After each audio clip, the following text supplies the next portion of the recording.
Now, LoadEmUp is our freight broking software, which can be also used as a trucking application.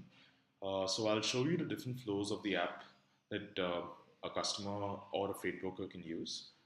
And on the left-hand side, I have the customer app, and on the right-hand side, I have the driver application. So let me first log into my driver application. So I've entered my phone number. We do the login on an OTP basis. So as soon as I log in, a verification code is sent to my phone number. And we have also hard-coded 1111 as a verification code just for our testing purposes. So now I get to choose my vehicle type. So you can add multiple vehicles for a driver, and the driver can choose his vehicle type at the time of logging into the application. So in this case, my vehicle type is a 6-decker. So I'm now logged into my driver app, and let me just go through the profile pages real quickly. So this is the profile page of my driver app, and if I click on view profile, I can view the details of my driver. I can see the name, phone number, address, etc., then my vehicle color, vehicle make, model, and so on. And over here we have goods types. So basically these are the types of goods that this particular vehicle can accommodate. So if a customer makes a booking for one of those goods types, it will come to this vehicle. Then we have a support page where you have a bunch of topics, and all of this is configurable from the admin. So basically, you can set whatever you want as the support text over here. Then we have a wallet for the driver and a wallet for the customer. Now, in case of a driver, the wallet sort of represents the amount of cash that the driver has with him at any point of time. So basically, if the driver has a lot of cash, that is, if a driver does a lot of cash bookings and ends up carrying a lot of hard cash with him, he will owe the app a lot of money. And this poses a risk to the application. So what we do is we try to limit the amount of money that the driver can handle at any point of time. And we do that using a hard limit. So the hard limit is the maximum amount of cash that the driver can hold at any point of time. And once the driver hits his hard limit in cash balance, he has to pay the application back. So in this case, the hard limit is set as negative, and you can set it as a positive value too. So every time the driver does a trip, a little bit of his balance will be, sort of subtracted. Every time the driver does a card booking, because if the driver does a card booking, he owes the app money. So we sort of cut a little money from his cash balance. So that's why it is set as negative. And in this application, you have the option to sort of cut his cash balance at the time of accepting the booking or at the time of completing the booking, and we'll come to that later. So you have an option to add a card over here. So this is how a driver can recharge his wallet if he owes the app a lot of money. So basically, we use Stripe for our as a payment gateway by default on LoadEmUp, and the test card for Stripe ends with 4242. So basically, we store it in a PCI compliant database. All our card information is stored in a PCI compliant database, so you don't have to worry about data theft or any misuse of the information that we store. So over here, you can recharge your wallet. So if I want to recharge my wallet for 1,000 rupees, confirm. And now, as you can see, the wallet balance has increased, and I've got a push notification. And my cash balance is currently 7,000 rupees. Now, when I do a trip, the app commission will be deducted from here, and that sort of manages the amount of money that the driver owes the app. So there's a page for recent transactions where you can view all the transactions on your wallet. Now, coming back to the main profile pages, the driver has access to a portal where he can view his data and statistics for a particular day. That's called the driver portal. And you have an about page where you can rate the app on Facebook and the App Store and so on. And then you have the option to log out. So when a customer posts a new load, it comes into the load board. Now the load board is a sort of forum for all the drivers to view loads that they can do. So as long as a load is below the capacity of the driver's vehicle, it matches the goods type that the vehicle can carry, it's going to appear here on the load board. So now let me log into the customer application. on the left hand side. So I log into my customer app. I can do a login to Facebook or Google as well when I'm logging into the customer application. So in the customer application, when you go to the profile page, you can view the details of your customer as well as change your name, mobile number, email, and so on. Then the customer has access to a wallet as well. Now, this wallet is the credit line that you offer your customers. So basically, in this industry, we understand that it normally works on credit, where customers are offered a line of credit, and after they sort of exhaust that line of credit, they have to recharge their wallet. So that is why we sort of offer a credit line to customers over here. So the payment gateway is again Stripe. Hence, we have the Stripe desk card 4242, and you can recharge your wallet over here.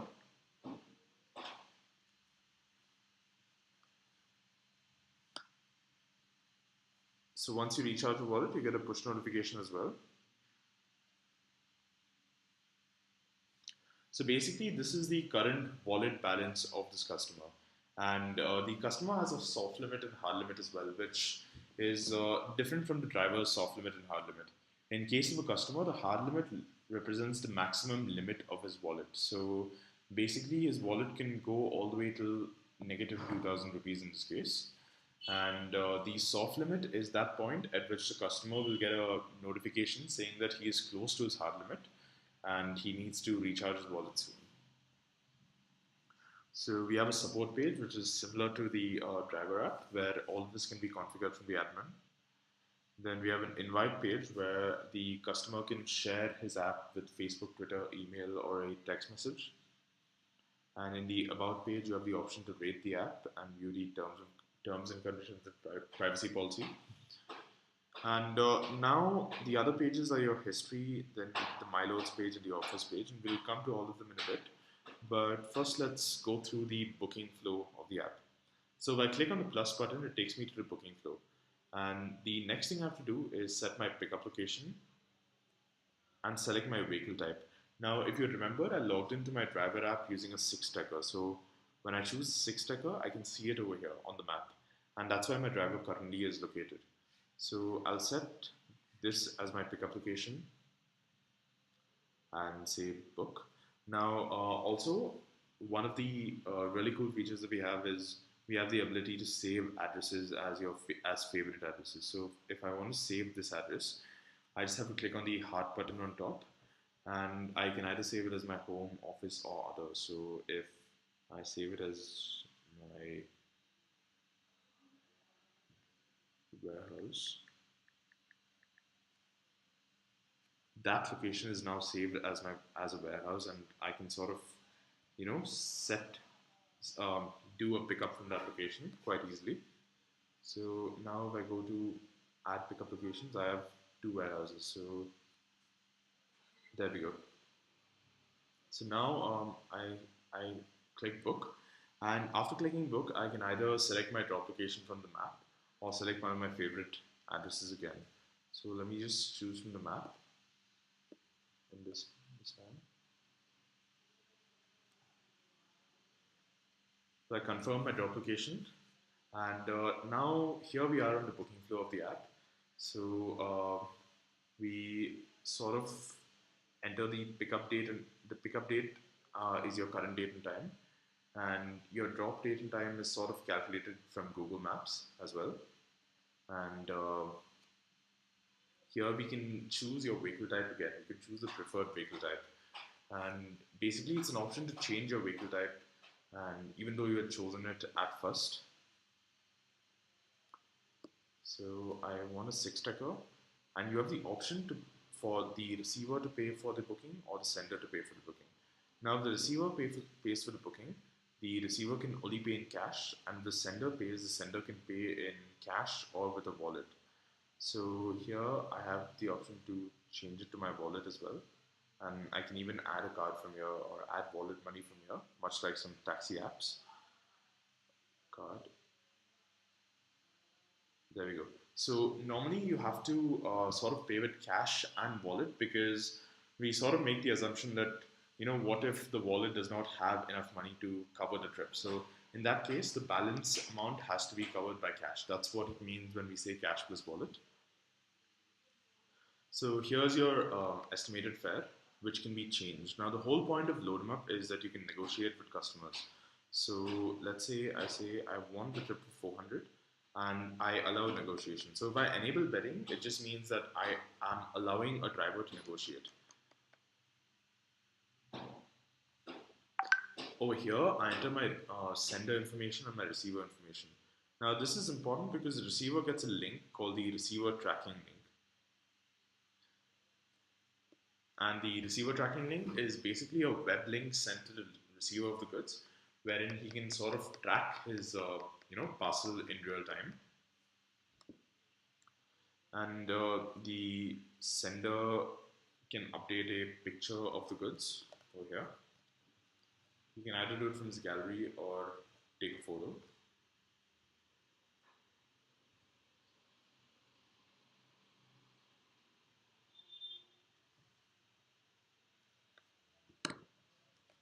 So now you have two types of loads. One of them is LTL and the other is FTL. So by LTL we mean less than truckload, and by FTL we mean full truckload. Now, so in case of in case you are booking a load on a larger truck, it's likely that you won't want to book the whole truck for yourself. You might just need a small portion of the truck to carry your load. So in that case, you can do an LTL booking, which means less than truckload. So if a driver starts a load, which is an LTL load, he can also start other LTL loads along with this, as long as he does not reach the weight capacity of the vehicle. Whereas if the driver starts an FTL load, he will not be able to start any more loads along with this.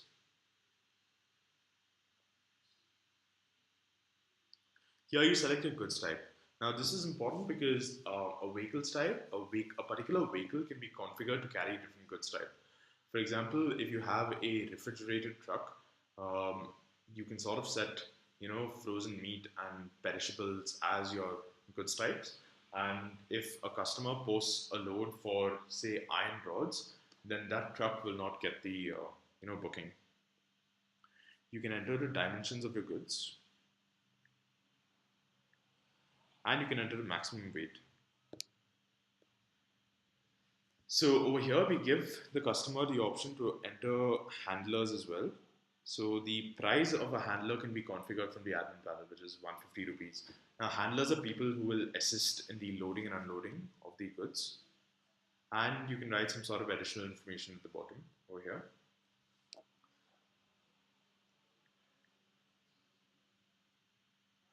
Once you're done, you hit submit.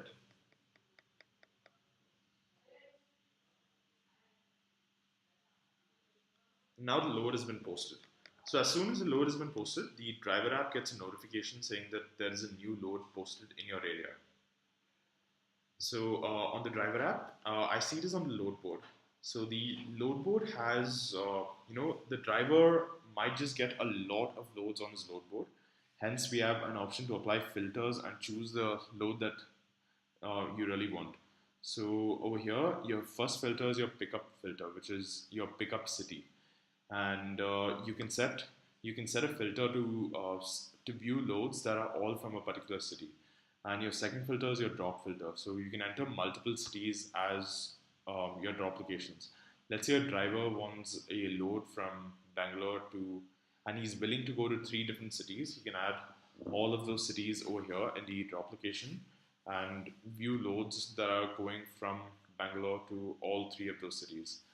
And over here, the driver can set a limit on deadhead from his pickup location. So that is a sort of maximum limit the driver has to travel to reach his pickup.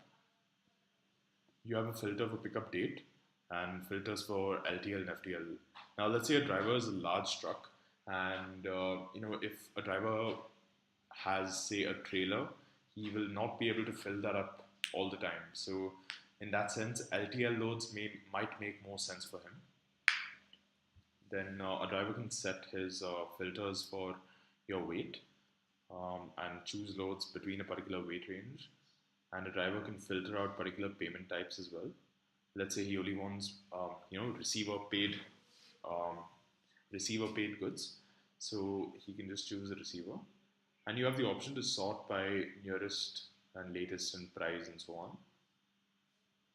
Let's not put any filters now. We can go through that in a future video. Here we are. When I click on the job, the driver can sort of see the map, and you can see the map as well as your pickup location and drop location. And you can see that it is paid in cash, which is a receiver payment, plus wallet for any balance. So you have your pickup and drop, your vehicle type, and the weight, and all your details of the goods. And you see who has posted the goods as well. Now the driver might just want to counter this offer. Let's say the driver is not willing to do it for 400 and wants 500 for this load.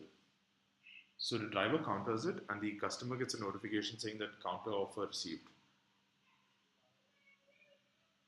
So when I go to my offers page, I see that there's one new offer. And if a customer is negotiating with multiple drivers, then he will see multiple new offers here.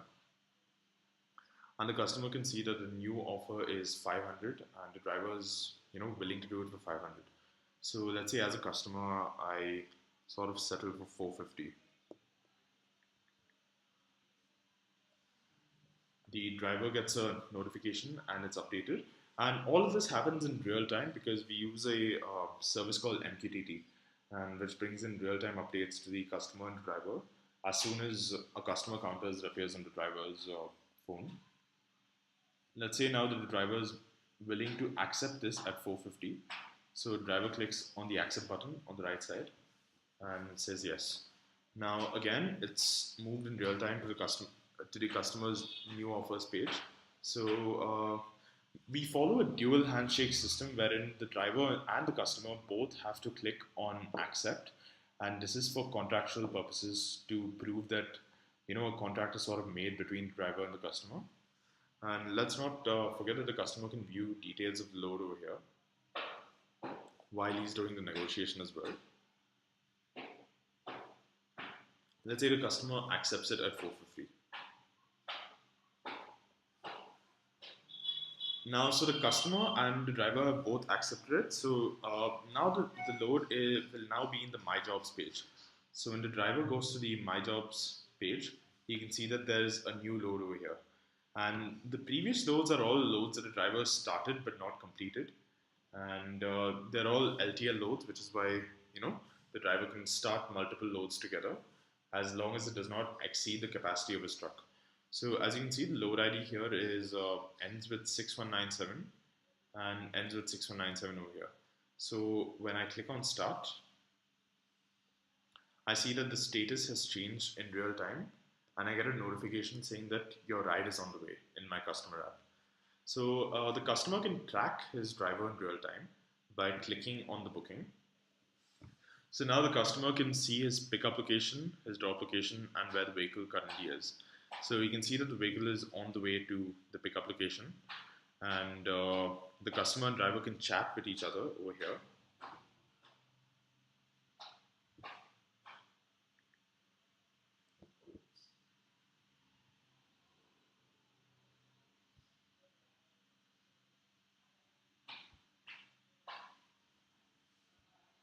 And yeah, so the customer can again view the details of his load in his live tracking screen.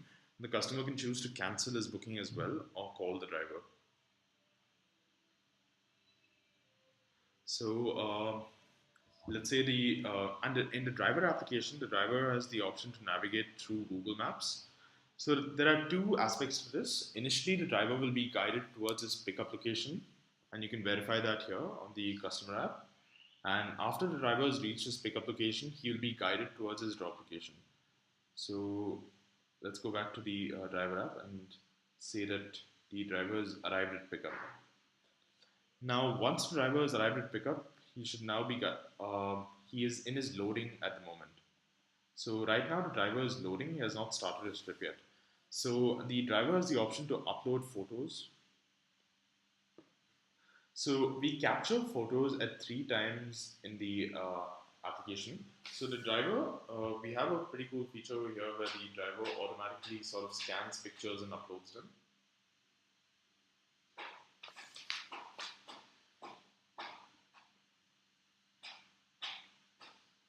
There we go, an image has been uploaded, and the customer gets a notification saying that a document has been updated.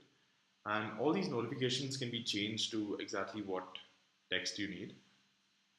And the driver can call the customer as well and chat with the customer. And once the driver starts the trip, he swipes right.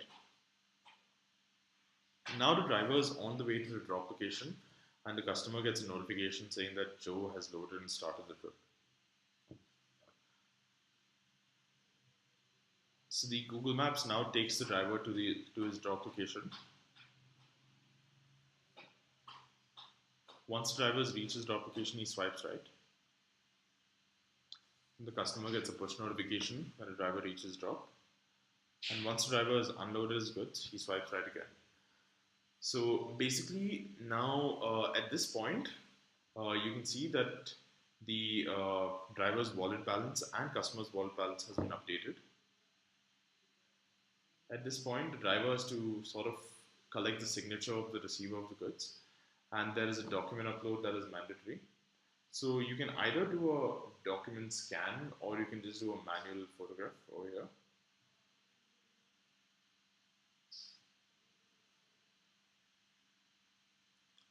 And so we capture documents at 3 points in the booking flow. One is when the customer is booking the load. The second is when the driver arrives at his pickup location, and the third is when the driver completes his trip. So all of these documents will be visible to the admin, and you can rename these documents however you need. Let's say you want to call it a waybill, or so you can just rename it as a waybill. And the driver has the option to rate the customer when he completes trip. It takes a little time because, especially in an iPhone, you are uploading quite high quality documents. So the customer gets a notification that the trip has completed, and he can rate the driver as well. And as you can see, when I change my rating, there are different messages that come down here.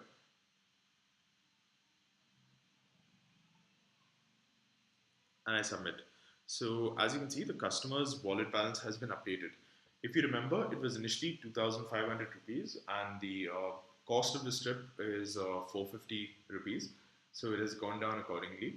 And when the customer reaches his hard limit, he'll have to recharge his wallet, which is in the negative. It can be set positive as well, just for clarity. And yes, so that completes the booking flow. Now if you go to the history pages, you'll find the job in the history of both the driver and the customer. So now the next booking flow I'll show you is one where the customer does not want to negotiate with the driver. So before we go to that, the drivers are updated in real time. So if I click on 6Decker, I can see my driver online here. But let me log out of my driver app for just a second. So you'll see that the icon will no longer be visible, and this happens in real time. There we go, it's not visible anymore.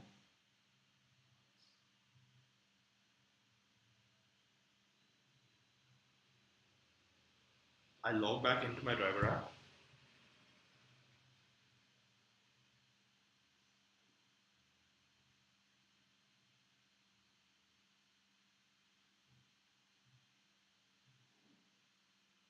And the icon appears again. So it all happens in real time, and it's all done through a service called MQTT.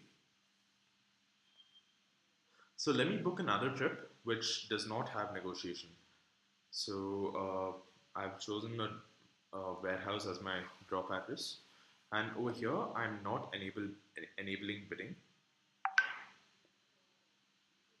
So basically my bidding is disabled, and let's say the customer chooses a price of 800 rupees, and next I enter my receiver details, load details, select my goods type, enter the weight of my goods,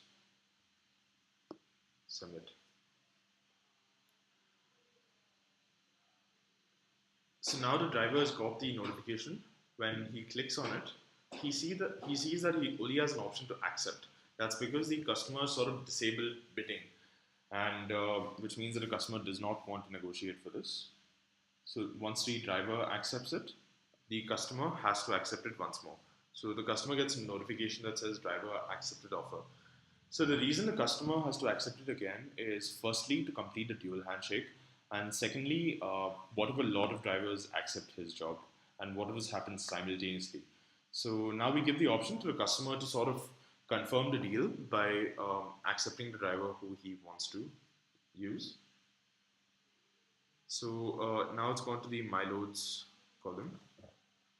So the driver gets a notification saying that the trip has been accepted, and you can see the trip ID is 896, and if you go to 896 over here, so initially both the customer can sort of cancel the load and the driver can cancel the load as well. So let me just show you how that works real quick. So when the customer cancels the load, he gets a message saying that a cancellation fee of rupees 10 will be applied, and this amount can be configured from the admin panel. So the customer cancels the booking, and the customer can sort of choose his reason for cancellation, and you see that the driver receives a notification saying that Joe has cancelled the booking, and cancellation fee has been charged. And the driver was credited in his wallet by 9.5, which is the amount of money that the driver gets when a customer cancels the booking. So that sort of completes both flows of the app, and in the history page, the driver can sort of view his data per week, and we have a cool graph here, and the driver can see that this trip has been cancelled, and his earning from the trip is 9.50, and his earning from the previous trip is 427. The reason this is 427 is that the remaining amount has gone to the app as an app commission. So basically, what the driver made from this trip was 427 rupees, and the same with this, which is 9.5 rupees. So that sort of completes the applications, and we'll be out with more videos on the dispatcher and the customer portal as well. Thank you for watching, and goodbye.